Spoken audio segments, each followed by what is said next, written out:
Assalamualaikum warahmatullahi wabarakatuh.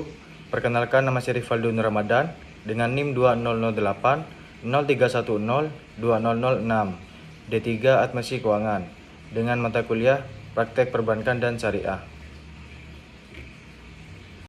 Di sini saya akan menjelaskan tentang manajemen risiko perbankan, yaitu manajemen risiko dalam perbankan seringkali masih menjadi persoalan mendasar dalam dunia perbankan Indonesia maupun perbankan internasional, bahkan dalam konteks perbankan syariah sekalipun. Risiko yang dimaksud di sini adalah risiko yang memang dapat menimbulkan kerugian di masa yang akan datang, sehingga risiko yang bisa saja paling mengancam adalah risiko kredit, di mana akan diatasi dengan analisis kredit.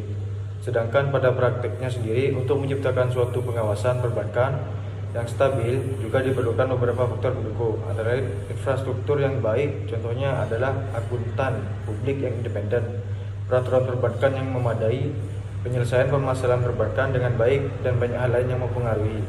Kasus yang pertama ialah kasus Bank Indover pada bulan Agustus 2008. Indover mencetak laba sebesar 2 juta euro dengan rasio CAR pilar 1 18,43%. Rata-rata peningkatan net interest income 44,35%. Rata-rata peningkatan aset 2% per bulan.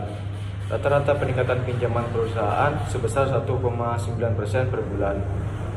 Bulan Desember, kondisi pasar keuangan terguncang. Pada awal September, kondisi pasar keuangan mulai memperlihatkan gonjangan dengan ditandai oleh terus merosotnya harga surat berharga.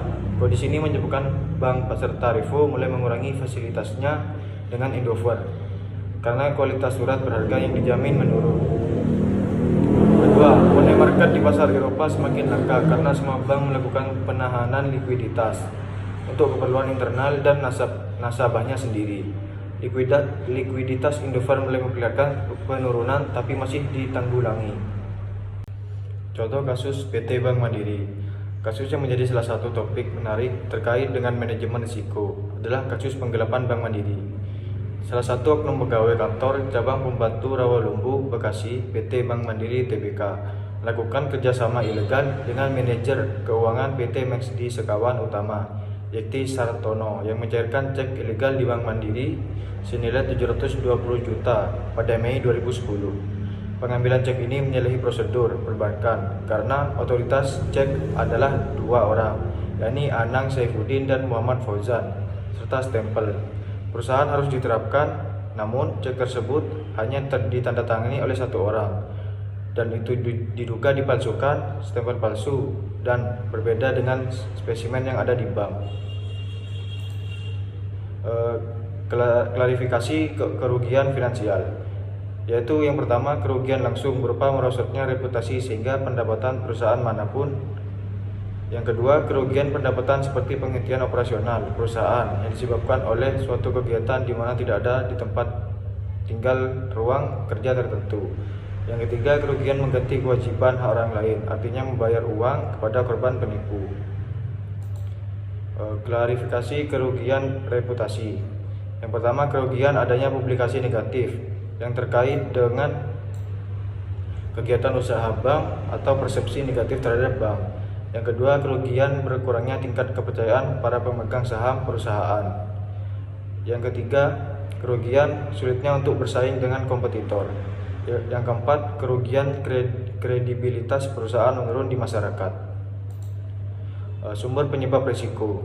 Sumber penyebab risiko pada kasus Bank Mandiri di atas, sumber risiko berasal dari permasalahan sosial. Ada sekelompok orang yang melakukan pencurian sehingga menimbulkan kerugian besar terhadap Bank Mandiri. Oknum yang terlibat dalam kasus pencairan cek secara ilegal ini secara langsung dapat dikatakan sebagai pihak yang bertanggung jawab atas kerugian bank.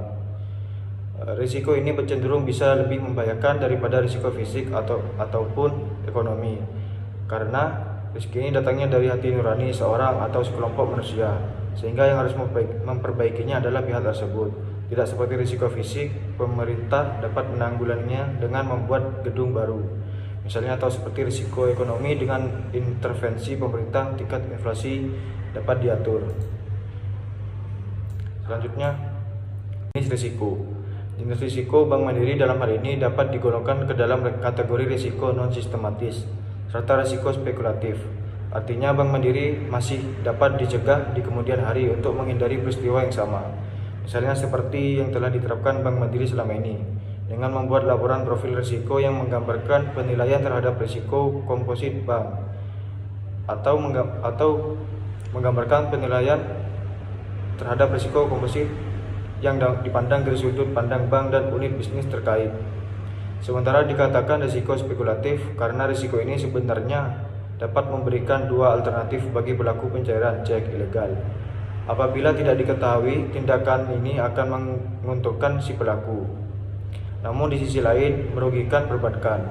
Sebaliknya, bila diketahui seperti yang telah terjadi, maka ini akan menimbulkan kerugian bagi si pelaku kejahatan, dan bank dapat dihindarkan dari permasalahan yang lebih serius lagi.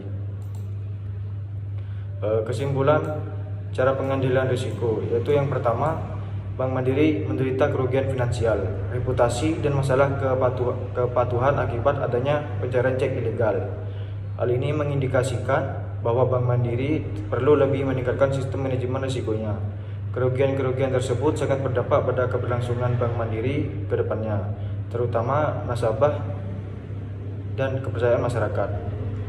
Yang kedua, beberapa hal yang dapat dilakukan Bank Mandiri dapat mengatasi risiko yang terjadi, misalnya dengan menyusun profil risiko, mempersiapkan tenaga kerja yang handal di bidang risiko, menetapkan kebijakan pengelolaan likuiditas, serta melakukan tata kelola risiko terpadu.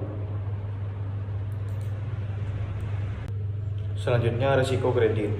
Menurut Bank Indonesia, risiko adalah potensi kerugian akibat terjadinya suatu peristiwa tertentu.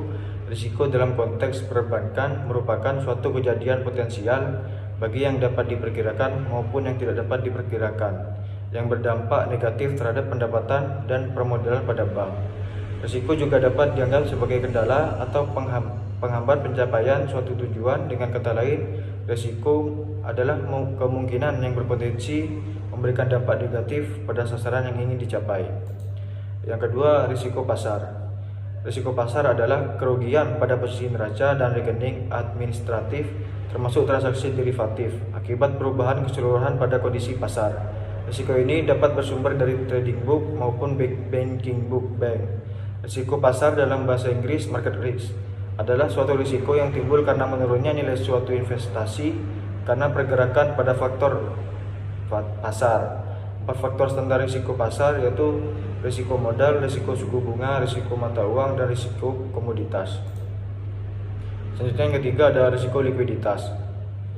Risiko likuiditas adalah risiko akibat ketidakmampuan bank memenuhi kewajiban yang jatuh tempo dari sumber pendanaan arus, kas, dan atau dari aset likuid berkualitas tinggi yang dapat diagungkan tanpa mengganggu aktivitas dan kondisi keuangan bank. Risiko likuiditas dapat melekat pada aktivitas fungsional perkreditan atau penyediaan dana, aktivitas tracer dan investasi dalam kegiatan hubungan koresponden dengan bank lain. Yang terakhir ada risiko operasional. Risiko operasional adalah risiko akibat ketidakcukupan dan atau tidak berfungsi proses internal akibat adanya atau tidak berfungsinya prosedur kerja, kesalahan manusia, kegagalan sistem, dan atau adanya kejadian-kejadian eksternal yang memengaruhi operasional bank. Risiko operasional dapat menimbulkan kerugian keuangan secara langsung maupun tidak langsung dan menimbulkan potensi kesempatan yang hilang untuk memperoleh keuntungan. Baik, sekian dari saya. Kurang lebihnya mohon maaf. Wassalamualaikum warahmatullahi wabarakatuh.